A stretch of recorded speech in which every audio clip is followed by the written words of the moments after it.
이렇게 귀한 전에서 말씀 전하게 됨을 하나님께 감사드리고, 특별히 우리 정일남 목사님에게 참 감사한 마음을 전합니다. 친구지만 마음으로 깊이 존경하는 마음, 그런 친구 흔치 않은데 저에게 정일남 목사님은 그런 분입니다. 참 감사하고요.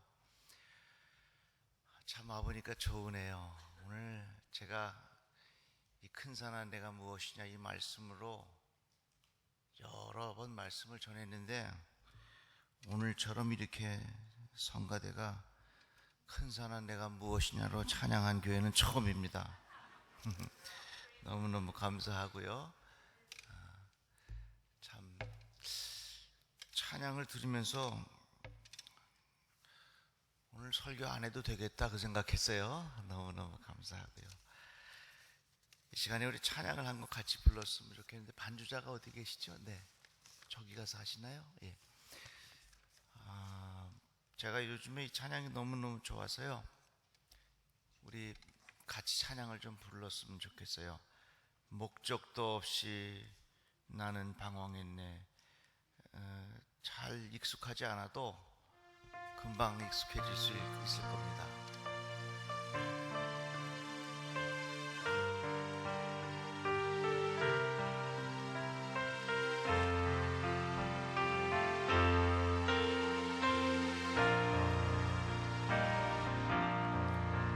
목적도 없이 나는 방황했네. 소망도 없이 살았네. 그때에 못 잡은 나 그 손길 나에게 새 생명 주셨네.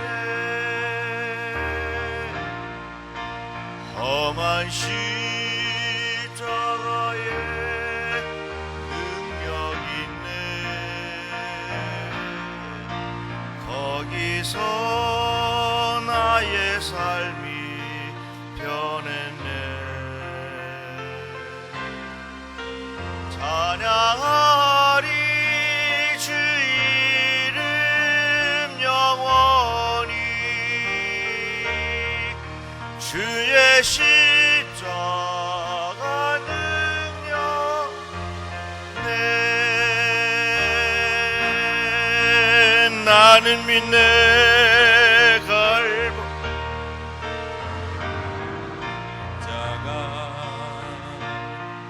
나는 믿네. 그 누가 뭐라 해도 이 세상 다 지나고 끝날이 와도 험한 십자가 붙들겠네.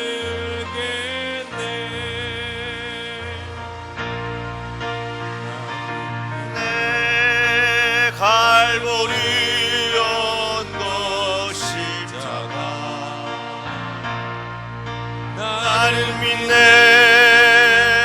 그 누가 뭐라 해도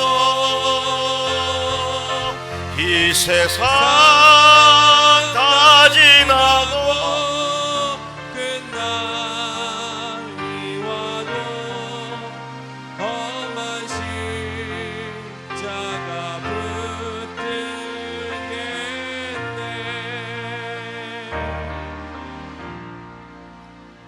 목사님 찬양 실력이 보통이 아니에요. 첫 번에 이렇게 잘 부르십니까? 수시로 부를 테니까 반주자는 그냥 거기 앉아 계세요. 거기에. 어느 목사님이 설교를 하는데 저 뒤에 분이, 목사님 잘 안 들려요. 무슨 얘기인지 모르겠어요. 그러니까 맨 앞에 앉아 있는 분이 벌떡 일어나 가지고 그분을 향해서 뭐라 그러냐면, 아이고 들을 거 없어. 들을 거 없어요. 그 분의 말이 맞습니다. 여러분, 오늘 제가 몇 시간 말씀을 전하는데요, 정일남 목사님 그동안 여러분들이 들어왔던 말씀하고 다른 거 하나도 없어요. 진짜 들을 거 없어. 이럴 땐 아멘을 해야 되나 말아야 되나. 왜냐하면요, 하나님의 말씀은 지식이 아니라 양식이기 때문에 그렇습니다. 지식은요, 새롭게 들려올 게 있어요. 그런데 양식은 오늘 아침에도 밥 먹고 점심에도 밥 먹고 저녁에도 밥 먹고 맨날 그 밥이에요. 그렇지만 그 밥은 늘 우리에게 힘을 주고 내 생명을 주는 겁니다. 그러니까 여러분, 하나님의 말씀을 절대로 지식으로 듣지 마세요. 하나님의 말씀은 지식이 아니라 양식입니다. 그래서 밥도요, 어머니가 해주시는 밥이 제일 맛있어요. 오래전부터 먹던 밥이 제일 맛있는 겁니다. 지식은 한 번 듣고 두 번 들으면 지겹죠. 학교 갔더니 영어 시간에 This is book. 책이 영어로 book이구나. 이 지식이에요. 그 다음날 갔더니 또 선생님이 This is book. 그렇구나. 매일같이 학교 선생님이 간 This is book, this is book. 그러면 아이고 그만하세요. 그건 지식이에요. 그러나 하나님의 말씀은 지식이 아니라 양식입니다. 예수께서 나는 생명의 떡이라 그러셨어요. 그래서 우리는 늘 예수의 말씀을 지식으로 듣는 것이 아니라 예수의 말씀을 양식으로 먹어요. 하나님의 말씀은 듣는 것을 넘어서서 먹는 겁니다. 사람이 언제 죽냐면 결국은 못 먹으면 죽습니다. 암에 걸려도 잘 드시는 분은요, 살 수 있어요. 그렇지만 못 먹으면 살기 어렵습니다. 우리 영적으로도요, 하나님의 말씀을 양식으로 내가 계속해서 공급받을 때에 내가 살 수 있어요. 이러한 은혜가 여러분들에게 있기를 주님의 이름으로 축복합니다. 창세기 보면 하나님께서 사람을 흙으로 지으시고 그 코에 생기를 혹 하고 불어넣었어요. 그죠? 그러니까 사람은 어떻게 만들어졌냐면 흙으로 지음받고 그 코에 하나님께서 생기를 불어넣으셨는데, 그럴 때에 드디어 살아있는 인간, 살아있는 존재가 된 겁니다. 그러니까 우리는 흙으로 지음받았고 하나님의 숨이 내 안에 있어요. 그럴 때 우리가 살아있는 거거든요. 근데 창세기 말씀을 잘 읽어보면 하나님께서 뱀 보고 뭐라 그런 말씀하시느냐, 너는 이제부터 흙만 먹으라 그랬어요. 아니 실제로 동물의 세계 같은 그런 다큐멘터리를 보면 뱀이 흙만 먹지 않아요. 쥐새끼도 잡아먹고 개구리도 잡아먹고 뭐 이러고저러고 많이 잡아먹어요. 그런데 왜 성경은 하나님께서 뱀 보고 너는 흙만 먹으라 그랬을까? 여기에는 상징적인 의미가 있어요. 자 보세요. 흙으로 지음받은 우리들이 하나님께서 그 코에 생기를 훅 하고 불어넣어서 살아있는 존재가 됐거든요. 그런데 우리 안에 생기, 하나님의 숨이 빠져나가면 뭐만 남아요? 흙만 남아요. 흙은 뭐가 돼요? 뱀의 먹이가 되는 거예요. 그러니까 성경에 보면 너무너무나도 우리 인간에 대하여 정확하게 가르쳐주고 있습니다. 그러니까 우리가 뱀의 먹이가 되지 아니하려면 어떻게 되느냐? 늘 우리들은 하나님으로부터 생기를 공급받아야 돼요. 성경에 보면 그 생기가 뭐냐면 하나님의 숨이에요. 그런데 그 숨이 어디 있느냐? 말씀 속에 하나님의 숨이 담겨져 있어요. 왜 말씀이냐? 말 더하기 숨이 말씀이에요. 말 속에 하나님의 숨이 있다고 하는 것입니다. 디모데후서에 보면 하나님의 말씀 감동으로 지어졌다고 이렇게 표현되어 있거든요. 그런데 이 감동이란 말이 의미가 뭐냐면 하나님의 숨이라는 거예요. 흙으로 지음받은 우리들이 내 안에 지식으로 뱀의 먹이로 면할 수 있는 게 아니에요. 흙으로 지음받은 우리들에게는 하나님의 숨이 내 안에 들어와 계셔야만 우리들은 뱀의 먹이가 되지 않습니다. 반대로 내 안에 하나님의 숨이 내 안에 있지 아니하면 우리들은 다 뭐가 돼요? 흙만 남아. 흙은 뭐예요? 곧 뱀의 먹이가 되는 거예요. 뱀이 뭐라고요? 악한 영에 사로잡힌다 그 말입니다. 여러분, 지식을 통해서 악한 영과의 싸움에서 이길 수 있다고 생각하십니까? 돈 가지고 우리가 악한 영과의 싸움에서 이길 수 있다고 생각하십니까? 아니에요. 세상의 권력을 가지고 이 세상에서 이길 수 있다고 생각하십니까? 어림도 없습니다. 세상을 이길 수 있는 유일한 방법이 있는데 그게 뭐냐면 하나님의 숨이 내 안에 들어와 있어야 되는데 그 하나님의 숨이 어디에 있다고요? 말씀, 말 속에 들어있는 하나님의 숨이 말씀이라 그 말입니다. 그러니까 우리가 이 세상을 살아가면서 하나님의 말씀을 떠나서는 내가 이 세상을 이길 수가 없어요. 여러분, 하나님의 말씀을 사모하시기를 주의 이름으로 축복합니다. 이만큼 하나님의 말씀이 귀한 거예요. 하나님의 말씀은 양식이지요. 하나님의 숨이 내 안에 들어오게 하지요. 하나님의 숨이 내 안에 들어와 있을 때 우리들은 악한 영과의 싸움에서 이기게 하지요. 또 한 가지 말씀을 드리자면 하나님의 말씀은 하나님과 우리들 사이의 공식입니다. 공식. 공식이라고 하는 것은 수학적인 용어죠. 수학에서 뭐라고 말합니까? 서로 다른 숫자를 집어넣어도 나오는 결과가 일정한 것을 공식이라고 말합니다. 100을 집어넣어도 50을 집어넣어도 30을 집어넣어도 20을 집어넣어도 어떤 숫자를 넣어도 나오는 결과가 일정합니다. 그것을 공식이라고 말합니다. 성경은 하나님과 우리들 사이의 공식이에요. 아브라함이 이렇게 했더니 하나님께서 이렇게 하셨더라. 제가 강남에 있는 어느 교회를 가서 이제 권사님들하고 식사를 하는데 그 권사님들이 그러더라고요. 목사님 참 아브라함이 대단해요. 아니 어떻게 자기 아들을 제물로 바칠 수가 있겠습니까? 아유, 저는 하나님께서 저보고 그렇게 하라 그러면 난 정말 못할 것 같아요. 그런데 하나님께서 저보고 남편을 갖다 바치라 그러면 내가 그건 한번 생각해 볼 용의가 있겠다고 그러시더라고요. 그러니까 여기 남편들이시오. 아내가 산에 가자 그러든 절대 따라가지 마십시오. 아주 위험한 일입니다. 공식이라고 하는 건 뭐냐면 하나님과 우리들 사이에 다윗이 이렇게 했더니 이렇게 했더라. 아브라함이 이렇게 했더니 이렇게 했더라. 요셉이 이렇게 했더니 이렇게 했더라. 바울이 이렇게 했더니 이렇게 했더라. 하나님과 우리들 사이에 공식을 가르쳐 주는 것이 바로 성경에 있는 말씀들입니다. 그게 말씀이 귀하죠. 하나님의 말씀이 너무 소중하죠. 오늘 여러분들에게 한 가지 공식을 소개하려고 해요. 스룹바벨입니다. 오늘 말씀 속에 뭐라고 표현했냐면 큰 산아 내가 무엇이냐? 스룹바벨 앞에서 평지가 되리라. 이렇게 말씀하셨어요.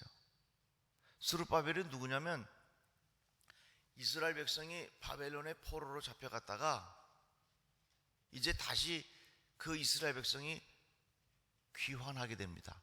고향으로 돌아오게 돼요. 고향으로 돌아올 때 5만 명의 이스라엘 백성을 이끌고 와서 정착할 수 있도록 행정적인 책임을 진 사람이 바로 이 스룹바벨이라고 하는 사람입니다. 그러니까 이 스룹바벨은 굉장히 능력 있는 사람이지요. 그 이스라엘 백성들을 이끌고 5만 명을 이끌고 다시 예루살렘 땅으로 돌아와서 그들이 잘 정착하는데 큰 역할을 감당했던 사람이 스룹바벨이에요. 그런데 성경은 뭐라고 표현했냐면 큰 산아 내가 무엇이냐? 스룹바벨 앞에서 평지가 되리라 이렇게 말했거든요. 그러니까 스룹바벨이 어떤 사람인가를 우리가 알면 우리 앞에서도 큰 산이 평지가 된다 그 말입니다. 그렇죠? 왜? 성경은 하나님과 우리들 사이에 공식이기 때문에 그래요. 그래서 제가 성경을 잘 찾아봤습니다. 도대체 스룹바벨이라는 사람이 누군가? 스룹바벨이 어떤 사람이었기에 큰 산이 스룹바벨 앞에서 평지가 되겠는가? 사실 이 큰 산이라고 하는 것은 우리 삶의 문제를 말하는 겁니다. 그렇죠? 삶의 문제예요. 사실은 문제 없는 사람이 어디 있겠어요? 한번 따라해 보세요. 옆에 사람 보고 이렇게 인사 한번 하세요. 당신도 참 문제가 많습니다. 이렇게 한번 인사. 한번 해봅시다. 시작. 좀 뻘쭘하지만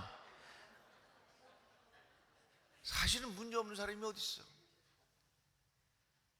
등산은 가다가 힘들면 내려오면 돼요. 몇 년 전에 제가 우리 청장년하고 설악산 대청봉을 올라갔어요. 오색 약수터로에서 올라가는데 30분 가니까 막 심장이 터질 것 같아요. 못 올라가겠더라고요. 그런데 내가 포기하고 내려가겠다고 말을 할 수가 없는 거예요.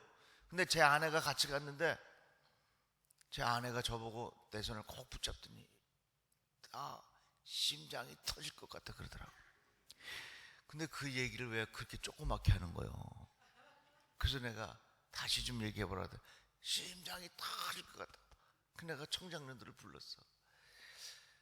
나는 저 대청봉 같이 가고 싶은데 우리 사모님이 너무 힘들다 그러시니 어떻게 하면 좋겠냐고, 누가 좀 모시고 내려가겠느냐 그랬더니 우리 청장년들이 목사님이 모시고 내려가야지 누가 모시고 내려갑니까? 그렇지? 그럼 내가 그냥 모시고 내려갈게. 저 그냥 내려왔어요. 등산은 가다가 힘들면 내려오면 돼요. 우리의 인생에는 끊임없이 산이 있어. 네? 오래전에 우리 아들이 군대에 갔는데, 한국에 군대를 갔는데 부모가 자식 군대 보내면 마음이 짠하잖아요. 제 선배 목사님이 저를 불러다가 짜장면 사주면서 이렇게 말씀하시더라고요. 곽 목사, 아들 군대 보내서 마음이 좀 짠하지? 그거 아무것도 아니야. 뭐가 걱정이요? 가면 먹을 거 다 주지, 다 채워주지, 밤에 다 밖에서 보초서서 지켜주지. 아니 밤새워 잘 때 지켜주는 데가 어딨어? 뭐가 걱정이요? 가만히 이야기 듣고 나니까 그 말이 맞긴 맞는 것 같아. 그건 아무것도 아니요. 정말 그래요. 순간순간 내가 살아갈 때는 그게 가장 내 앞에는 큰 산 같지만 내 앞에 계속해서 산이 있단 말이에요. 어느 목사님이 목회하면서 속이 다 썩었대요. 시커멓게 썩어가지고 기도원에 기도하러 올라갔는데요, 그 기도원 밑에 다 썩은 고목나무가 있더라는 겁니다. 발로 툭툭 걷어차면서 너도 여기서 목회하냐 그랬더니 거예요. 그러니까 사람들마다 말은 안 해도 다 어려움이 있어요. 다 큰 산이 있단 말이에요. 다 나름대로 해결해야 할 일들이 있단 말입니다. 그런데 스룹바벨 앞에서는 뭐라고 이야기하냐면, 큰 산아 내가 무엇이냐, 스룹바벨 앞에서 평지가 되리라 그랬거든. 그래서 제가 이 스룹바벨이 도대체 어떤 사람인가, 그것을 알면 우리의 삶의 귀한 진리의 공식을 깨달을 수 있잖아요. 스룹바벨이 지혜로워서 그런가, 아니면 정치적으로 능력이 있어서 그런가, 잘생겨서 그런가, 노래를 잘해서 그런가, 이런 거 저런 거 쭉 찾아봤더니 핵심이 거기 있었더라고요.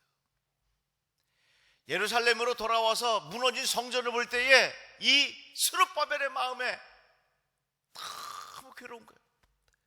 이곳에서 하나님 앞에 예배하고 이곳에 하나님의 성전이 다시 세워져야 하는데 이 성전이 황폐화되어 있으니까 너무너무 그 마음이 괴로운 거예요.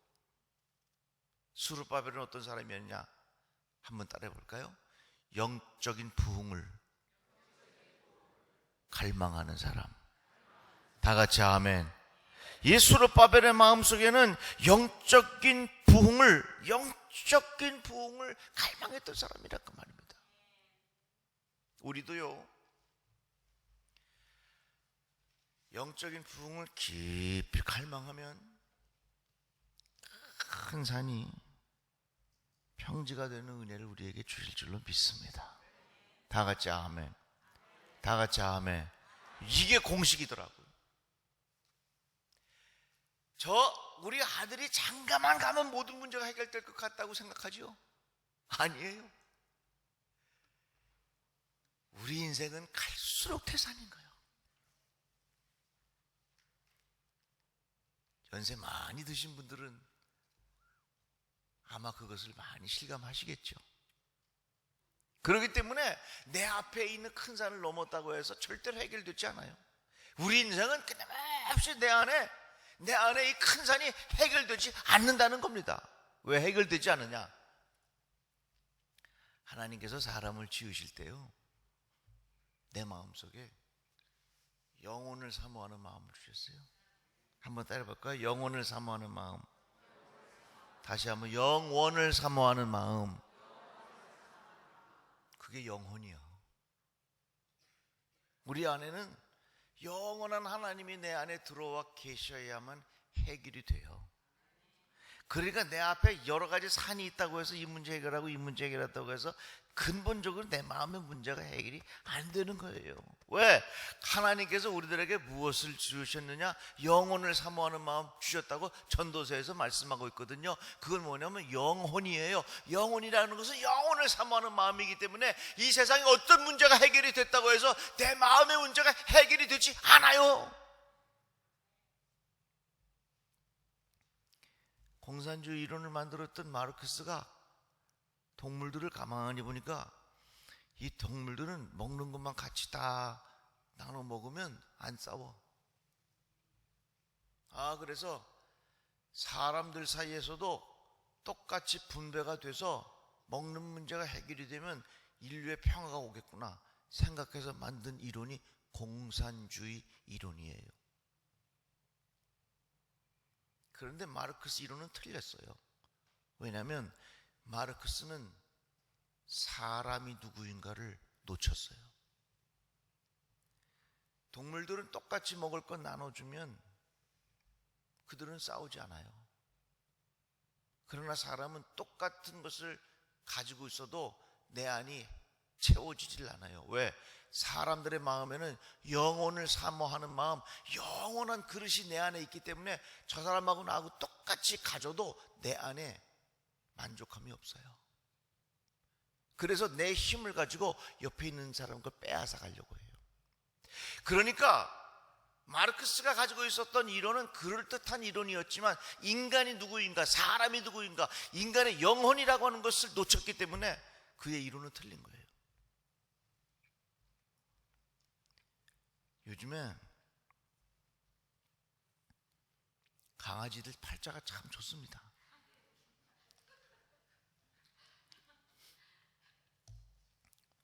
한번 따라합시다. 산은 산이고 물은 물이고 하나님은 하나님이시고 인간은 인간이고 강아지는 강아지다. 제가 어느 미국에 와서 이번에 와서 어디 그로서리 마켓에 갔더니 냉장고가 있어. 아주 프레시라고 써놨는데 그 냉장고에 있는 모든 먹거리들이 다 우리 강아지들께서 드시는 음식이더라고. 그게 있더라고. 나 이게 처음 봤어.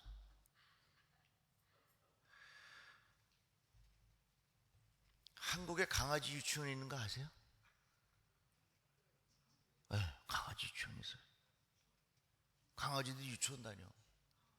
강아지 유치원.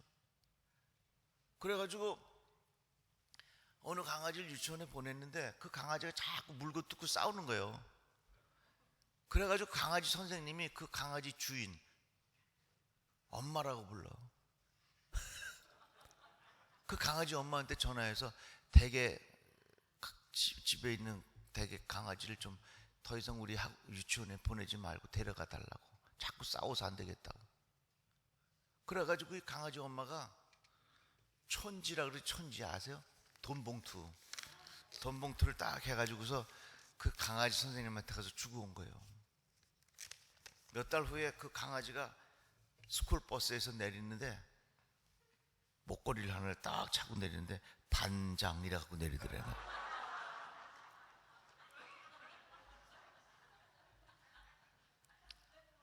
뭐 강아지 유모차에 태우는 거는 뭐 많이 보는 거고, 강아지가 아무리 팔자가 좋아도요, 하나님은 하나님이고 사람은 사람이고 강아지는 강아지요. 그 말은 뭐냐면 사람에게는 뭐가 있냐면 강아지와 다른 하나님께서 불어넣으신 하나님의 숨, 하나님께서 우리에게 주신 영혼을 사모하는 마음, 영혼이 내게 있다는 거예요. 강아지는 먹을 것을 통해서 모든 것이 해결이 되지만 우리는 아무리 먹어도 채워지지 않는 것이 있어요. 문제가 아무리 해결돼도 채워지지 않는 문제가 있어요.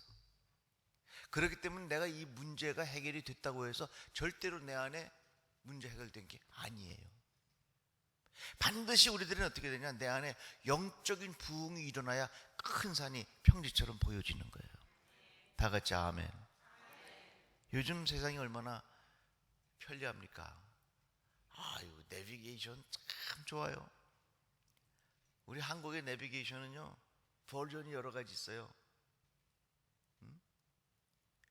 형님 버전이 있더라고요. 형님 500m 앞에 카메라 있습니다. 형님 이러구나.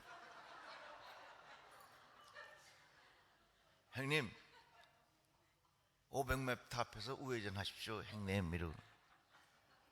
자기야 버전도 있어. 자기야 500m 앞에 카메라 있어. 조심해 이러구나. 그리고 속도 안 줄이고 확 지나가잖아요. 그러면 딱 집어놨잖아 이러고서 잔소리 한다고. 아유 참 세상에. 그만큼 세상이 편리해졌어요. 여러분, 우버가 얼마나 편합니까? 이제는 한국에서도 우리 모든 짜장면 배달 같은 거 했는데 이제는 미국에서도 우버 이트 하러 하면은 피자 뭐 햄버거 이런 거 돈 얼마만 주면 다 우버 이트로 갖다 주잖아요. 세상이 무진장 편리해졌어. 앞으로 운전할 때도 딱 스위치만 하고 가만히 있으면 그냥 가 알아서. 지금도 이미 크루즈 컨트롤 하면은 딱 스위치 넣으면 간격 자기가 조정해 갖고서 자기가 가. 그런데 한 가지 여쭤봅시다. 여러분, 편리해졌지만 평안하십니까? 아니야. 편리한 것은 과학이 줄 수 있는 평안함의 모조품이요. 세상은 참 편리해졌는데 점점 더 불안해졌어. 이상하죠? 스마트폰을 우리가 사용하면서 스마트라고 하면 굉장히 영리하다는 말 아니에요. 스마트폰을 사용하는데 스마트폰을 사용한 다음부터는 스토피시 돼버렸어. 여러분 전화번호 몇 개 외워요? 에? 전에 이 단축번호 나올 때 말이죠, 어디 갔는데 물어보더라고. 사모님 전화번호가 몇 번이냐고. 생각이 나야지. 그래갖고 가만히 쳐다보다가 단축번호 3번이라 그 말이지. 에? 우리는 점점 스마트해졌는데 우리 머리는 점점 스투피드해졌단 말이죠. 이 세상은 점점 편리해졌는데 점점 어떻게 돼요? 우리들은 평안함을 잃어버렸어요. 왜? 평안함이라고 하는 것은 하나님께서 우리에게 주시는 영적인 선물이거든요. 내 안에 하나님이 들어와 계셔야만 주시는 하나님의 선물이거든요. 평안함이라고 하는 것은 하나님께서만 주시는 선물이라는 거예요. 우리 찬송 중에 보면요, 높은 산이 G코드만 한번 눌러줘. 높은 산이 거친 들이 초막이나 궁궐 권리나 내 주 예수 모시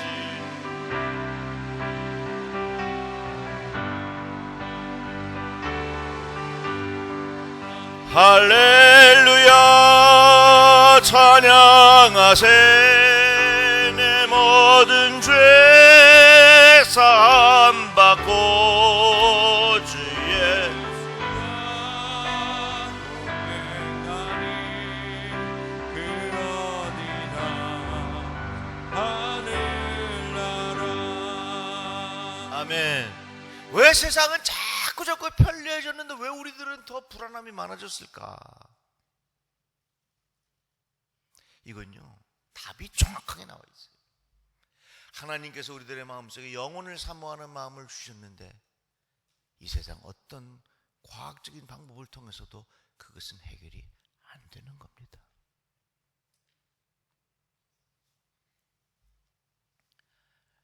요즘 얼마나 풍족해요. 그죠? 과거에는 목욕탕 갈 때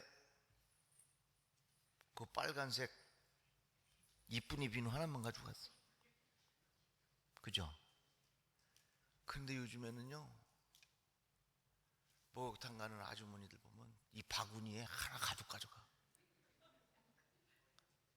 머리에 샴푸, 트리트먼트, 에센스, 그 다음에 뭐 여기서부터 쭉 해가서 쭉 내려와서 저 발뒤꿈치 미는 것까지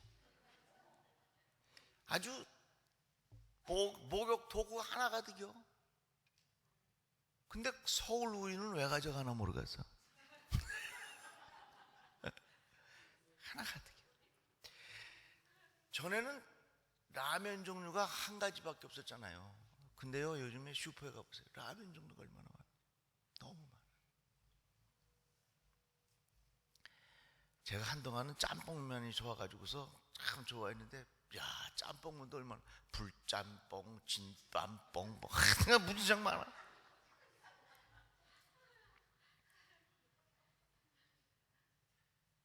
근데요, 풍족해졌는데 만족하십니까? 아니야. 풍족해졌는데 오히려 우리들은 더 만족이 없어. 풍족해지면 질수록 우리에게는 불만이 더 커져간다는 말입니다. 제가 몇 년 전에 이제 LA에 집회를 오기 위해서 그 교회에서 굉장히 일이 많아가지고 힘들게 이제 비행기를 타려고 이제 공항으로 나왔어요. 아유. 근데 이제 공항에 나왔는데 그 비행기 타기 전에 체크인하고서 게이트 앞에서 비행기 표를 바꿔주는 거예요. 아유, 강 목사님 잘 모시겠습니다 그러는 거예요. 그러더니 비행기 표를 바꿔주는데 1회 A로 바꿔주는 거예요. 여러분 아시잖아요. 1회 A가 어딘지. 그게 퍼스트 클래스예요. 내가 돈 주고 탄 거 절대 아닙니다. 오해하지 마십시오. 이야, 그런데 1회 A에 앉아보니까 너무너무 좋은 거예요. 이야, 잠을 잘 수가 없어. 왜? 잠자면 저 이코노미 클래스나 똑같잖아. 잠들면. 그러니까 그 좋은데 즐겨야 돼요. 누려야 돼요. 그래서 딱 앉아가지고서 자리를 딱 누워가지고 잠들려고. 잠들면 안 돼. 깨야지. 일어나 깨야지. 그래서. 근데 이제 식사를 하는데요. 저쪽 건너편에 굉장히 어떤 회장님이 앉으셨는가 봐요. 그 승무원을 부르더니, 자네, 내가 고기 굽기를 이렇게 해달라 그랬나? 다시 해와. 어휴, 난 너무 맛있는데 뭐가 잘못됐나? 그 또 조금 있다 가다가 또 부르더니, 자네, 내가 즐겨 마시는 와인을 모르나? 그거 가서 가져와. 그러니까 이 승무원이, 그거 이번에 못 실었는데요. 무슨 잔소리가 많아. 가서 가져와. 아니, 그러면 비행기 타고도 문 열고 가서 가져오는 소리 어떡하죠? 저는 느낀 게 있어요. 사람이 풍족해서 만족하는 건 아니구나. 근데 저 이코노미 속에서 그런 게 어딨어? 주는 대로 그냥 맛있게 다 먹잖아요.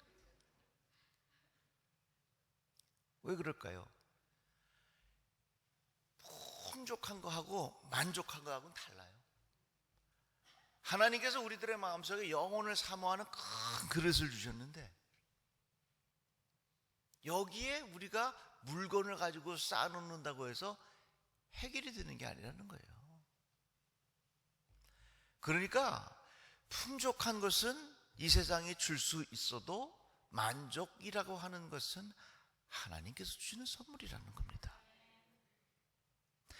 그러니까 내 안에는 여러 가지 문제와 불만족과 아픔과 눈물과 힘든 거 여러 것들이 많이 있는데 그 문제가 해결이 되었다고 해서 근본적으로 해결이 되는 게 아니라 내 안에 하나님이 들어와 계셔야, 내 안에 영적인 부흥이 일어나야, 내 안에 하나님의 은혜로 가득 채워져야 근본적인 내 삶의 큰 산이 평지가 된다 그 말입니다. 한 가지 더 해볼까요? 요즘 좀 재밌죠? 스마트폰 보면 너무너무 재밌어, 그죠? 야, 별의별 게 다 나와. 그런 것도 나온대요. 이제 스마트폰을 여기다 머리에다 딱 대면 그 사람이 무슨 생각 가지고 있는지 안돼. 여기 안경 쓰신 권사님? 집사님? 장로님? 네. 만약에 이리 나와보세요. 만약에 머리에도 대고, 아이고 참 이 스마트폰을 가지고 있으면요 별의별 걸 다 해. 사진을 딱 찍어가지고 앞으로 30년 후의 얼굴을 예측하게 합니다. 해보셨나요? 내가 내 자신을 사진을 찍어갖고 30년 후의 얼굴을 보니까 기가 막히더라고. 별의별 게 다 많아. 요즘에 또 음성으로 다 알려주잖아요. 아이폰 같은 건 시리라 그러죠. 시리야, 오늘 날씨 좀 알려줘. 아이고 여기 시리가 뜨네.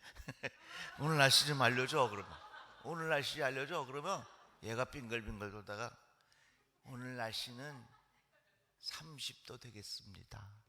섭씨로 예를 들자면 한 번은 제가 여기다 대고서 날씨가 너무 더워서 짜증이 난다 그랬어요. 그랬더니 얘가 뭐라 빙글빙글 돌다가 나와가지고 여기서 이러시면 안 됩니다 이러고 나오더라고요.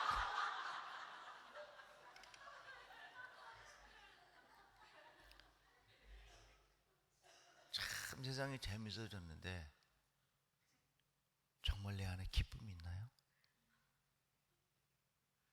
아니야. 순간의 재미는 있을런지는 모르지만 내 안에 깊은 곳에서 우러나오는 기쁨은 다 사라지고 말아요. 이 세상은 우리에게 편리함을 줄 수 있을런지는 모르지만 평안함은 하나님 주시는 거고요. 풍족함은 이 세상이 우리에게 줄 수 있는 것인지는 모르지만 만족이라고 하는 것은 하나님 주시는 선물이고요. 내 안에 재미라고 하는 것은 이 세상이 줄 수 있으려는 것인지 모르지만 기쁨이라고 하는 것은 하나님께서 주시는 거예요. 우리 앞에는 큰 문제들이 많을 때 여러분들의 심령 속에 은혜로 채워지기를 주의 이름으로 축복합니다. 여러분들의 생활 속에 하나님의 예수로 채워지는 축복이 있기를 바랍니다. 워치만이라고 하는 분이 몸이 아파서 고생했어요. 하나님 앞에 고쳐달라고 기도하다가 잠이 들었는데 꿈을 꾼 겁니다. 중국의 양스강을 배를 타고 쫙 지나가는데 큰 돌바위가 나온 거예요. 그 돌바위 때문에 배가 갈 수가 없어.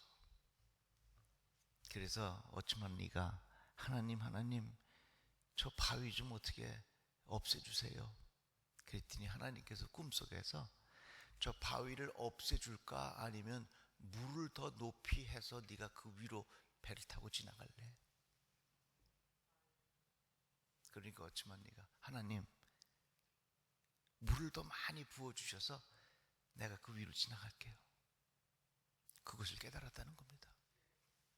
하하, 내 몸에 있는 병, 이 병이 없애달라고 기도할 것이 아니라 내 안에 하나님의 은혜가 가득 차서 그 위로 내가 지나갈 수 있는 은혜가 임해야 되겠구나. 다 같이 아멘. 그래서 여러분들의 마음속에 귀한 은혜로 채워주시기를 주의 이름으로 축복합니다. 예수로 채워주시기를 바랍니다. 아까 부른 찬양 다시 한번 불러볼까요? 목적도 없이 나는 방황했네.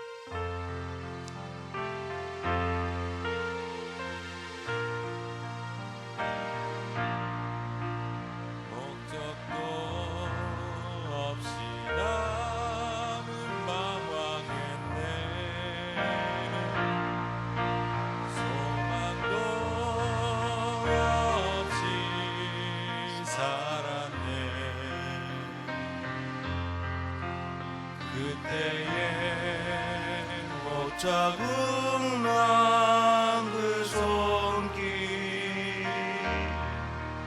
나에게 새 생명 주셨네.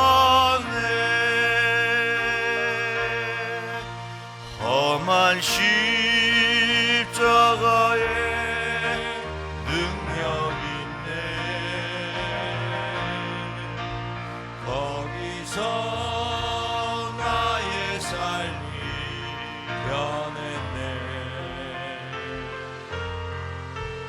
찬양하리 그 이름 영원히. 주의 십자가 능력 있네. 나는 믿네 갈보리 언덕 십자가. 나는 믿네 그 누가 뭐라 해도 이 세상 다 지나고 그날이 와도 험한 십자가 붙들겠네.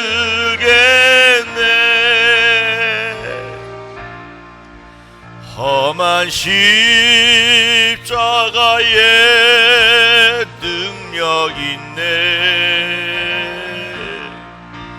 거기서 나의 삶이 변했네. 찬양하리 그 이름 영원히.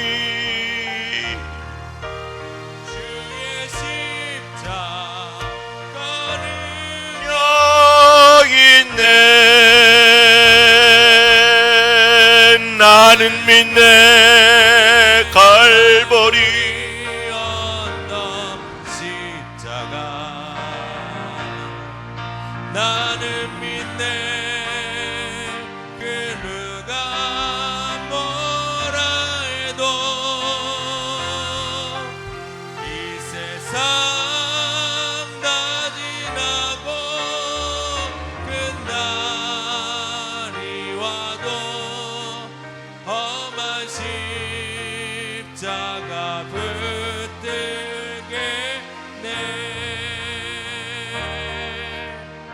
아멘. 그런데 요즘에 소위 우리들이 합리주의, 이성, 과학, 기술 여기에 길들여져 있고 여기에 교육을 받아서 살다가 보니까 모든 것이 다 증명이 되고 확인이 되어야만 받아들입니다. 그래서 우리들이 점점 영적인 세계로부터 멀어지다가 보니까 우리는 점점 불안해지고 점점 괴로워지고 점점 삶이 황폐해지는 거예요. 황폐해진 삶을 메꿔가려고 사람들이 몸부림치다 보니까 그게 만들어진 게 뭐야? 중독이라 그 말이에요. 요즘에 우리나라의 광고 중에요, 중고차 선전하는 광고가 있습니다. 중고차 광고 뭐라고 하냐면 믿음? 믿음? 믿음? 믿음? 믿음? 그러면서 하는 말이 믿는 게 아니라 확인하는 겁니다. 이렇게 나와요. 그 중고차 광고예요. 믿음, 믿음, 믿음, 믿음, 믿음, 믿는 게 아니라 확인하는 겁니다. 제가 이 광고를 보면서 정말 맞는 말이다. 잘 보세요. 정말 맞는 말이긴 하지만 정말 틀린 말이다. 사람들과의 관계 속에서는 믿음이라기보다는 확인입니다. 왜? 사람을 믿을 만하지 못하잖아요. 그러나 하나님과의 관계는 확인이 아니라 믿음입니다. 이 눈에 아무 증거 아니 베어도 믿음만은 가지고서 늘 걸으며, 이 눈에 아무 증거 아니 보여도, 이 말은 뭐냐? 내 눈으로 확인하지 못해도, 이 귀에 아무 소리 아니 들려도, 이 말은 뭡니까? 내 귀로 확인되지 아니하여도 하나님 말씀이라면 내가 믿겠다는 거거든요. 그런데 요즘에 많은 사람들이 하나님에게 확인하려고 그래. 여러분, 확인은 사람들 사이에서 하는 거고요, 하나님은 확인할 대상이 아니라 믿는 대상이에요. 다 같이 아멘. 다 같이 아멘. 옛날에 그랬대잖아요. 구봉서 장모님이 저 후배 코미디언들 데리고서 성경 공부를 하는데, 그 어느 총각 코미디언이 마리아가 동정 모모에서 태어났다는 것을 그 성경 공부를 하면서 막 화를 내더래요. 아니 어떻게 말이지, 처녀의 몸에 아기가 태어나냐고 하면서 막 화를 내더라는 겁니다. 그러니까 구봉서 장로님이 가만히 듣다가, 야, 그 신랑 요셉이 괜찮다는데 네가 왜 난리야? 그러더라고요.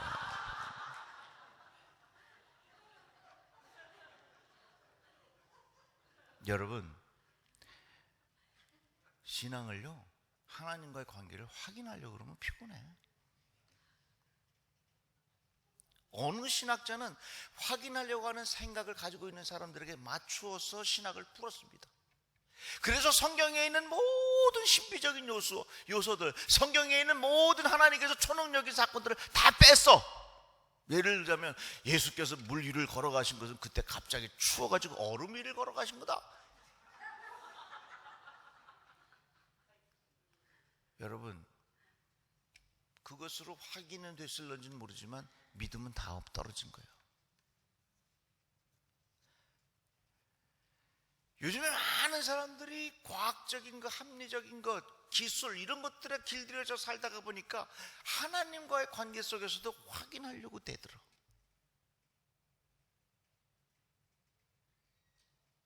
여러분, 나는요, 우리는요, 강아지가 아니요. 우리는 영혼을 사모하는 마음을 불어넣어 주신 인간이라는 거예요. 제가 최근에 죽음에 관한 책을 2권을 읽었어요. 똑같이 2권의 죽음에 관한 책인데 두 분 다 서울대학교 의과대학 교수예요. 한 분은 철저히 하나님을 인정하는 사람이고, 또 한 사람은 철저히 하나님을 인정하지 않는 사람입니다. 너무너무 달라. 하나님을 인정하지 않는 사람은, 소위 말해서 유물론적인 생각을 가지고 죽음을 이해하는 사람은 그 죽음이 모든 것의 끝이야. 그래서 죽음은 완전 절망이에요. 그래서 죽음을 생각하면 끝이 굉장히 두려워, 견딜 수가 없는 괴로움 중에 마지막을 맞이합니다. 이것이 하나님 없는 사람들의 죽음에 대한 이해입니다. 죽음이라고 하는 것은 철저한 실패야. 그래서 소위 말해서 유물론적인 하나님이 없다고 생각하는 사람, 그런 사고를 가지고 있는 의사 선생님들의 생각은 이 환자를 고치지 못하면 내 인생이 실패자라고 생각한다는 겁니다. 그런데 하나님을 인정하는 이 의사 선생님의 죽음은 끝까지 소망이 있어. 다 같이 아멘. 여러분 보세요. 죽음 이후의 세계를 우리가 확인할 수 있습니까? 죽음 이후의 세계, 하나님 예수께서 하신 말씀도 우리가 과학적으로 확인할 수 있겠어요? 그러나 예수께서 사도 바울을 통해서 나 있는 곳에 너희도 있게 하리라, 나를 믿는 자는 죽어도 살겠고, 이것은 확인할 대상이 아니라 믿음의 대상이에요.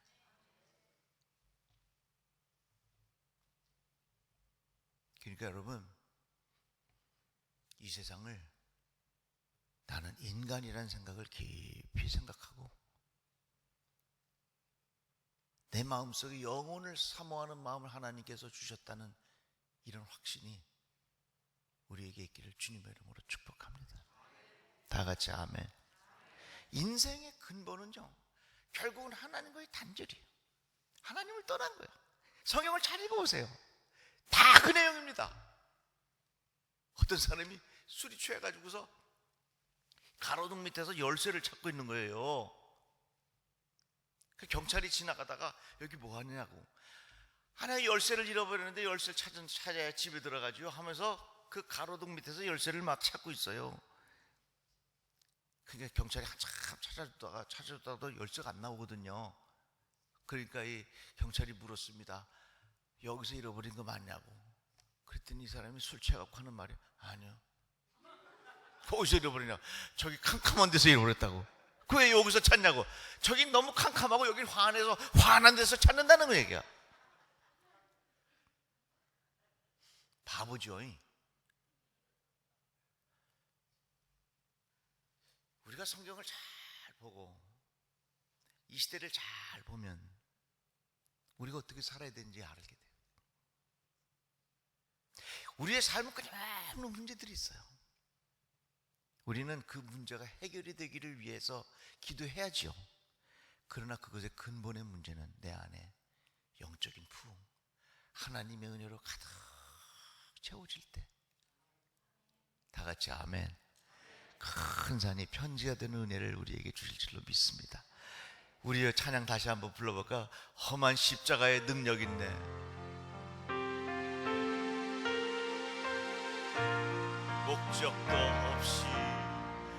목적도 없이 나는 방황했네. 소망도 없이 살았네. 그때에 못자국 난 그 손길 나에게 새 생명 주셨네. 험한 십자가의 능력 있네. 거기서 나의 삶이 변했네. 찬양하리 그 이름 영원히. 주의 십자가 능력 있네. 나는 믿네 갈보리 언덕 십자가. 나는 믿네 그 누가 뭐라 해도 이 세상 다 지나고 그날이 와도 험한 십자가 붙들겠네.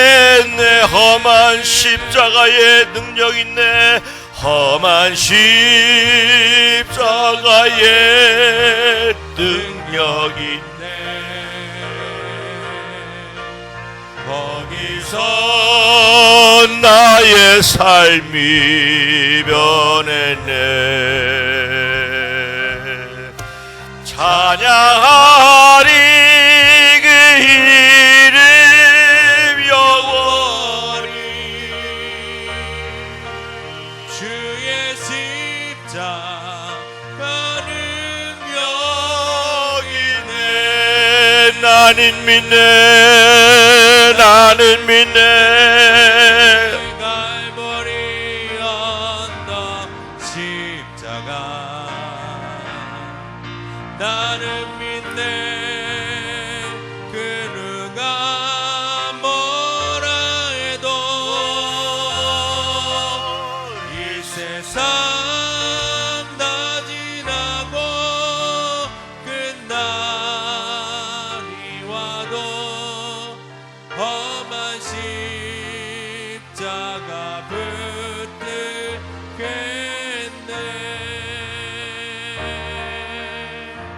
아멘. 우리의 신앙은 확인하는 게 아니에요. 우리가 신앙생활 하면서 자꾸 모든 것을 확인하려고 하니까 점점 수렁으로 빠지게 되는 거예요.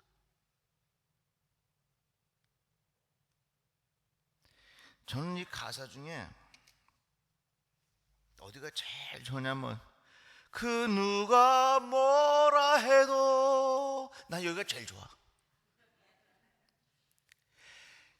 너 예수 믿는다고 뭐 떠올리냐 뭐냐 이런 소리. 야, 지금 이 시대가 어느 때인데 너 그렇게 사냐 이런 소리. 이게 다 사람들이 무슨 생각을 가지고 하냐면 모든 것을 확인해야 받아들인다는 사고의 틀을 가지고 사니까 이런 얘기가 나오는 거예요. 여러분, 누구든지 다 삶에 문제가 있죠. 그럴 때에 문제를 자꾸 보면 문제가 커져요.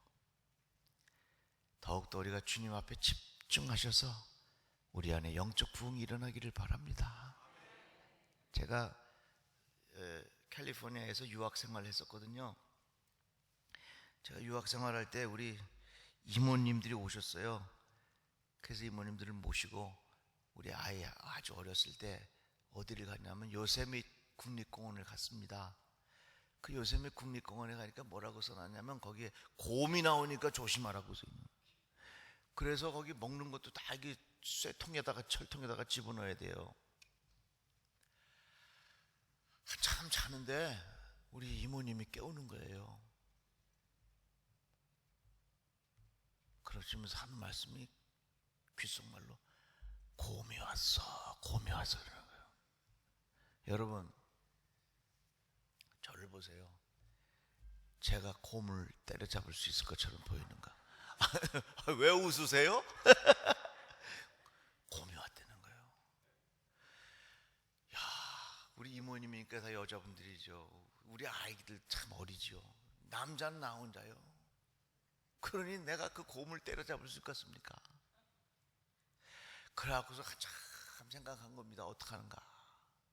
그런데 그 기다리는 시간이 더 힘든 거예요. 그래서 그냥 벌떡 일어나고 부악 했죠. 그랬더니 침대 밑으로 요만한 생쥐 새끼 한 마리가 싹 지나가는 거야.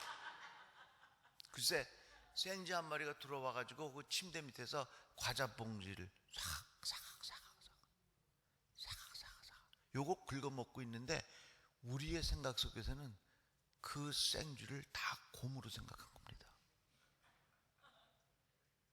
제가 깨달은 게 있어요. 생쥐를 자꾸 보면요 그 생쥐가 곰이 되더라고요. 우리가 문제를요 자꾸 보면요 문제를 자꾸 생각하면 그 문제가 뭐가 되냐면 생쥐만한 문제가 곰처럼 돼. 다 같이 아멘. 그러니까 우리가 삶의 어려운 문제를 당할 때 그 문제를 자꾸 보면 소설을 쓰지요. 우리 아이가 아파서 얼굴에 그러면 별 생각 다 하는 거예요. 생쥐를 보면 생쥐가 곰이 되는 거예요. 생쥐 같은 문제도 자꾸 그걸 보면 그게 곰처럼 되고 말해요. 내 마음에 곰이 생긴다는 겁니다. 그런데 오늘 우리에게 주시는 말씀은 큰 산한 내가 무엇이냐? 수르바벨 앞에서 평지가 되리라. 다 같이 아멘. 다 같이 아멘. 여러분들의 마음속에 그런 영적인 부흥이 일어나는 축복이 있기를 바랍니다. 저희 교회 간증 하나 하고 제가 마치겠는데요. 우리 교회가 구로동에 있거든요. 원래 어디 있냐면 구로시장 안에 있었어요. 시장 안에 큰 교회가 있는데 글쎄 재래시장을 들어오려면은 차가 올 수 없는 거예요. 그리고 금요일날 저녁 때 우리 기도회 하면 교인들이 저쪽에서부터 버스에서 내려서 교회 안에까지 올 때까지 떨이라 그러죠. 떨이 마지막 물건 싸게 파는 거 그걸 쫙 걷어가지고 와. 그래서 교인들 들어올 때 보면 전부 다 까만 봉지를 하나씩 들고 와. 2개씩 이렇게. 그때 우리가 이제 마루에서 예배 기도했기 때문에 신장에다가 그걸 이렇게 딱 놔요. 그러면 그 신발장에 신발도 있지만 까만 봉지가 많아. 한 번은 어떤 분이 이제 그 다음날 만두를 쪄서 먹으려고 그 만두를 사가지고서 그 까만 봉지에서 그거 놔둔 겁니다. 그런데 예배 마치고서 갈 때 그 봉지를 바꿔가지고 잘못 가져간 거예요. 그래서 바꿔가지고 이제 다 가져가서 이제 그 만두인 줄 알고 냉장고에 딱 잘 밤새 모셔놓고 그 다음날 꺼내서 먹으려고 열어봤더니 다 떨어진 신발이 안에 들어있다는 얘기야. 뭐 이런 얘기도 있었어요. 그러다가 우리 교회가 그 시장 안에 있던 교회가 지금 아주 대림역에 있는 옆에 있는 큰 배단위 교회로 교회가 이사를 했어요.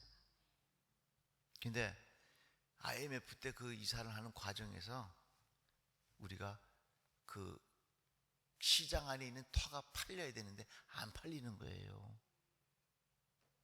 그 이자를 원금 말고 이자만 한 주에 2만 불씩 냈어요.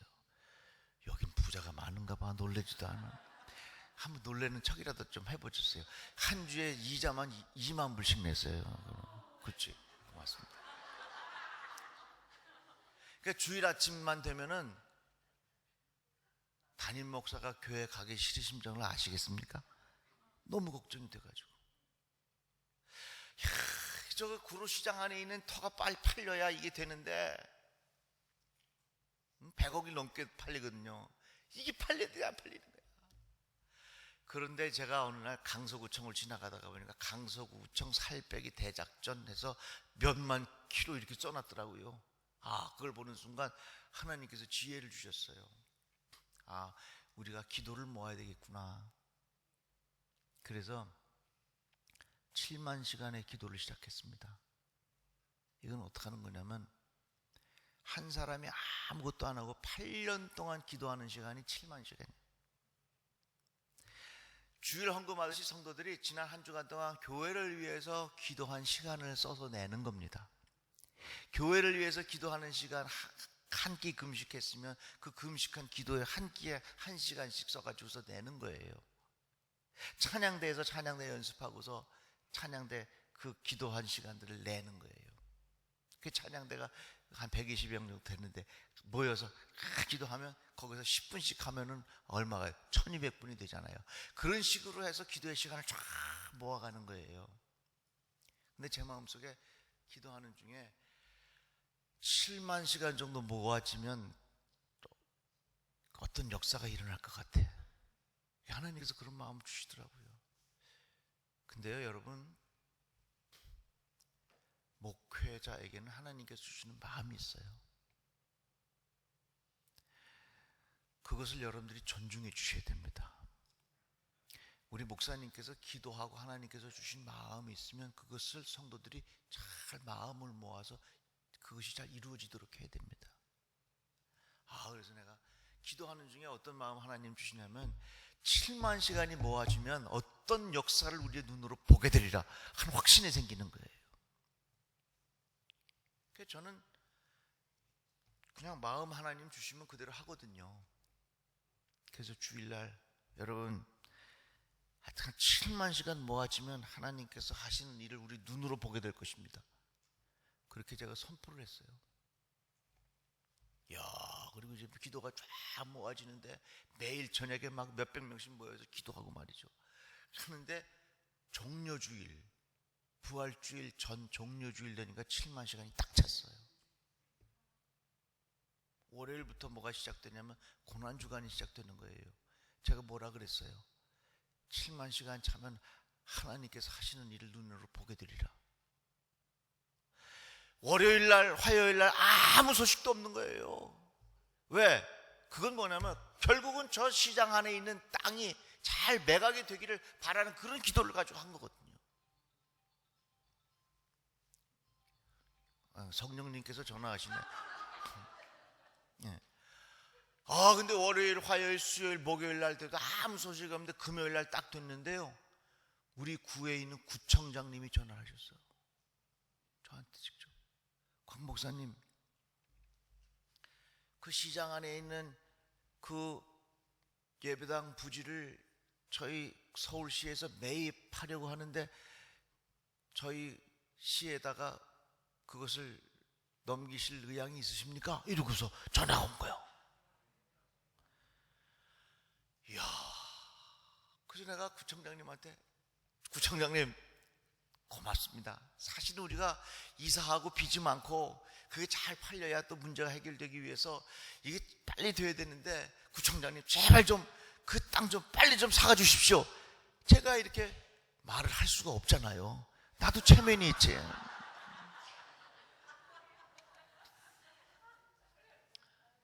그래서 제가 물을 한 컵 딱 마시고,